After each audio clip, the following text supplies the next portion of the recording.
இன்றைக்கி என் பேரண்ட்ஸோட 30th wedding anniversary. So அதுக்காக கோயம்பேடில் இருக்கக்கூடிய இக்லூ ரெஸ்டாரண்ட் போயிருந்தோம், ஜேபி ஹோட்டலில். இது நான் ஃபஸ்ட் டைம் இந்த ரெஸ்டாரண்ட் விசிட் பண்ணுறது. ஆம்பியன்ஸ் சூப்பராக இருந்துச்சு. 8th ஃப்ளோருங்கிறனால வியூவும் செமையாக இருந்தது.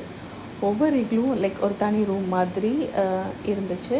உள்ளே நல்லா சூப்பராக இருந்தது. இது என்னோடய பிரதர் சர்ப்ரைஸாக அரேஞ்ச் பண்ணியிருந்தான் என் பேரண்ட்ஸ்க்காக டின்னர்.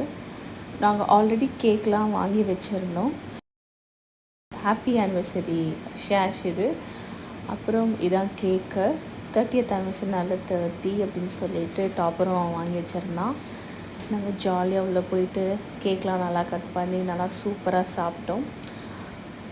அதுக்கப்புறம் இவங்கக்கிட்டேயே ஃபுட்டு அது ஏதோ இந்த பேக்கேஜ்லேயே இன்க்ளூசிவ்ங்கிற மாதிரி அவன் புக் பண்ணியிருந்தான். So it's like anniversary package மாதிரி நிறைய பேக்கேஜஸ் இருக்குது.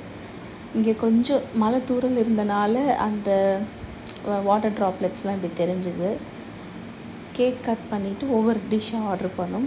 ஸோ இது சூப், அப்புறம் ஃப்ரெஞ்ச் ஃப்ரைஸ், இது ஒரு பன்னீர் ஸ்டார்டர், அப்புறம் இது நான்வெஜ் பிளாட்டர். நான் என்னோடய சனுக்கு ரொம்ப இன்ட்ரெஸ்டிங்காக அப்போ செர்லா கூட்டிகிட்டு வந்தேன். அதனால் சில மெனுவுக்கு பேர் தெரில. இது பீட்ஸா, அப்புறம் பாஸ்தா. இந்த பாஸ்தா நான் தான் சூஸ் பண்ணேன். எல்லா ஃபுட்டும் சூப்பராக இருந்துச்சு. கார்லிக் நான், பட்டர் நான், அப்புறம் பட்டர் சிக்கன் மசாலா. ஃபைனலாக டெசர்ட்டுக்கு ஹாட் சாக்லேட், அப்பாவோட ஃபேவரட், அப்புறம் பெல்ஜியன் பிளிஸ். ஸோ இதோட எங்களுடைய ஃபுட்டை முடிச்சுட்டு நல்லா ஆம்பியன்ஸ் என்ஜாய் பண்ணிவிட்டு டிவியில் நிறைய ரேண்டம் வீடியோஸ் பார்த்துட்டு அப்புறம் கொஞ்சம் ஃபோட்டோஸ்லாம் எடுத்தோம். Finally it was a good day. எங்களுக்கு லாவெண்டர் அண்ட் ரெட் பலூன் கூட கடைசியில் கிடச்சிது. சூப்பர் டே.